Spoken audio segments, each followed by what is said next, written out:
All right. Hey, greetings, everybody. Pastor Tim, Martinsburg Union Rescue Mission. Glad you could join us here. We're with Doug King. And Doug is a good friend of the mission. And we got him on today to share about his ministry and his passion for Recovery Church. Doug, when did all this start, Recovery Church? So it started a little over 3 years ago was the thought process of it. Actually, I remember I was battling with, God, what do you want me to do? I feel you calling me to do something. I've been an associate pastor at a traditional church before, and just quickly realized that wasn't where God was calling me to be. I wanted to be at the rescue mission all the time. I wanted to be in the streets and helping people with addiction and homelessness and all the hang-ups and the hurts that we see here within the city limits of Martinsburg. And there's a lot. Yeah, absolutely. So how did that all come to place, Recovery Church? Because share a little bit about the philosophy of Recovery Church. Yeah, so I had gotten a text from a friend one day randomly, and after doing all that praying, and he was a pastor in Florida, and he said, "Hey, if you want to start a recovery church, I know the founder of the recovery church movement, and I can get you in touch with him." And I was like, "Yes." I was like, "Well, what's a recovery church?" That's what we're asking. Yeah, yeah, and I was asking that. Man. Yeah, and so he told me a little bit about it. I did my research, and basically what Recovery Church is that we believe that Recovery Church, all the recovery churches, is the bridge between the 12-step fellowships and the local church. Yeah. We want to bring those two together. We know that there's a gap between those two with a lot of people that are coming out of addiction from drugs and alcohol have that shame inside. They have the shame-based thinking, and they feel judged when they go into a church. Mm-hmm. Sometimes they are. Sometimes it's just them thinking that. Paranoid. Yeah, exactly. And that's most of the time. That's what it is. Yeah, yeah. Right. That's what it is. It's paranoid. Yeah. So you got it going about 3 years ago. Just tell us a little bit about the journey. You started Wow. where? Yeah, so we started actually the end of February in 2022, and I think that first night, I know Patrick Lewis was there, and we had about 30 people. Yeah. And I remember leading up to that first night, I'm like, I don't know if we're gonna have one person come in, and so it was really good. First night, 30 people, and now 3 years later, we have 2 treatment centers coming into us, and when that does happen, we have about 80 to 85 people coming each weekend. And it's a ministry that's what time? Tell us where and what time you meet. So we meet every Saturday night at 7 o'clock at the Raymer Center at 515 West Martin Street. Right at 7 o'clock, we start worship. Yeah. And you're not in competition with other churches because there's really no Saturday night churches right now. Yeah. And you're meeting a need for a lot of these folks that they can come and they can even still go to a church on Sunday morning. Exactly, and that's the reason why we have it on Saturday night, so that we don't want to be in competition with other churches. We want to work with other churches. So and the people that come there, I mean, like everyday people, and they have hurts, hangups, and the habits that they're trying to overcome. But that's any church. But Recovery Church, though, you have specific messages, your fellowship, your outreach. Tell us a little bit more about that. How's that going? yeah, absolutely. So like the messages on Saturday nights is directed towards a lot towards addiction. It's all biblically based. It's all Christian based. And we believe that I've had a lot of people come up to me like they say, everyday people can relate to your messages, not just people in addiction. Right, so right. and the thing is, like, there's a lot of people that go to a Sunday church that kind of put on that facade, that face, like nothing's wrong, but that are struggling with addiction.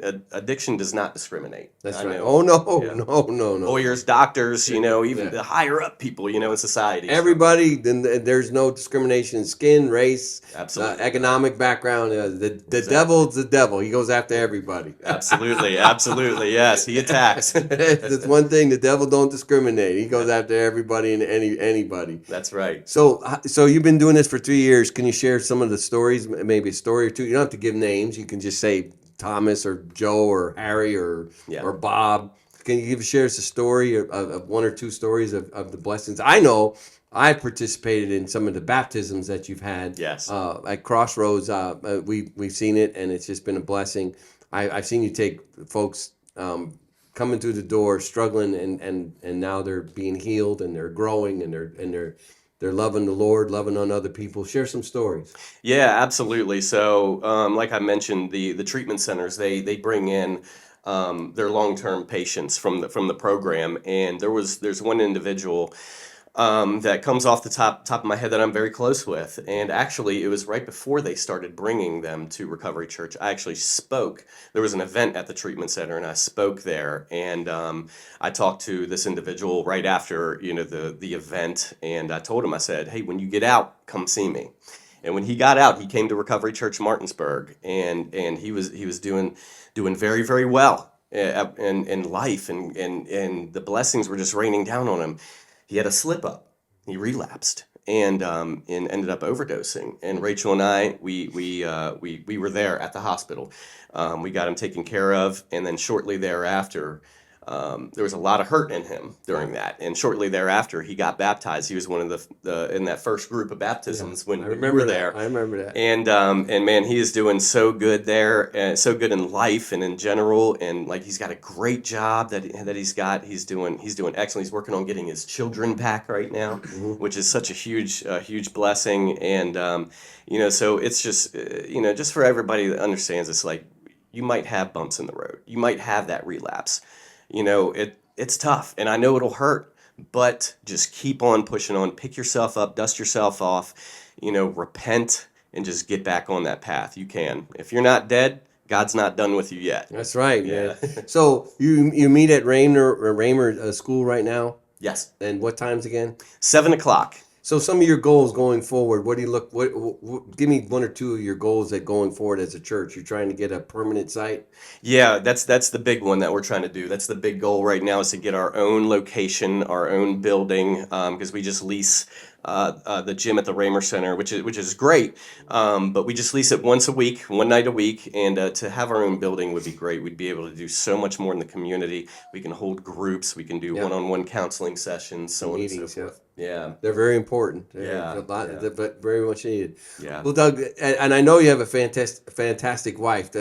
Rachel, how many? You better bring Rachel into this. Oh, And I know absolutely. how many years y'all been married? We've been married for over 10 years. So. Now, let's see if you got that right. Yeah.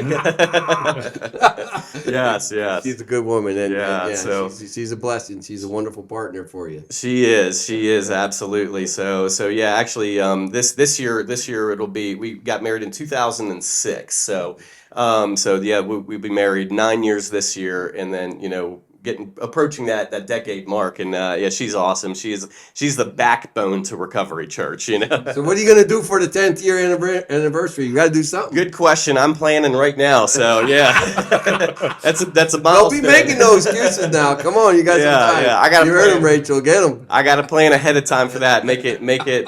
I want to surprise her real good. So. Now, Doug, you mentioned you were drawn into recovery.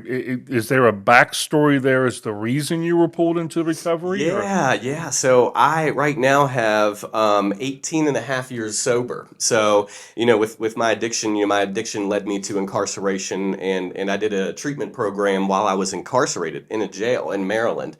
And so, it was just like a treatment center, except we were in jail, wearing a jumpsuit, meetings all day long, counselors in and out, therapists. And that's where my heart is, and it's because I have that empathy for people that are going through addiction, through incarceration and stuff. So, yeah. So before we go for the last few minutes, is there anything you want to just share, your passion, a goal? What do you want to share with our audience? Yeah. So of course, my passion is this church, and we are looking forward to the future. We believe that God is going to be doing some big things in 2025. We're about to launch RC groups. Actually, hopefully the first week of What's an March. RC group? So RC groups is going to be small groups that we're going to have throughout the city. And some RC stands for Recovery Church. okay, not RC Cola. Not RC Cola. No. Right, yeah. Yeah, so we're gonna have message-based groups. We're gonna have groups on 12 steps. We're gonna have hopefully a group on the Purpose-Driven Life, which is a very impactful book by Pastor Rick Warren that I love. Yeah, and so yeah, it's gonna be be really good. And so, of course, I mentioned our goal is to be able to get our own location. I have my sights on one right now, and our team, we're really hoping and praying for this. So, yeah. So what do you need to secure that location? To secure that location, a lot of things are up in the air right now. Whether it's donated to us, or we need the money as well. So if we have to go that route, so might have to get a mortgage or something like that, or be able to have some donations that can be able to pay for this location. So let them know one more time where you meet, what time. So we meet at the Raymer Center Saturday nights at 515 West Martin Street at 7 p.m. Love to see you all there. Yeah, come on out. Patrick, close us up there. Yeah, if you are interested in helping us here at the Mission with partners like Doug and the other churches that come in, you can visit the website, martinsburgunionrescuemission.com. Click on that donate button at the top of the page and go ahead, and any amount will do. Dustin and I talked about it a couple days ago, that any amount, $5, $10, $15, $20, it will all help us. And also, if you're interested, Doug is a very good partner with us because Recovery Church also is on our chapel schedule on a monthly basis. And if you have a church that you say, I'd like to be on the chapel schedule as well, you can reach out to me. I do have a few dates for 2025 left open. And if you're interested in coming in and volunteering, also reach out to me for that as well. All the information there is there on the website, martinsburgunionrescuemission.com. All right, wrap us up there, brother. That's it. Doug, you got anything else you want to add before we head out of here? I think that's it. Yeah, thank you guys so much. So stop on by Doug's church Saturday night, 7 o'clock, Raymer Center, Raymer School. Come on out. He's a great preacher, and you'll love the fellowship. Great people there. God bless you until next time. Thank you, guys. See you later.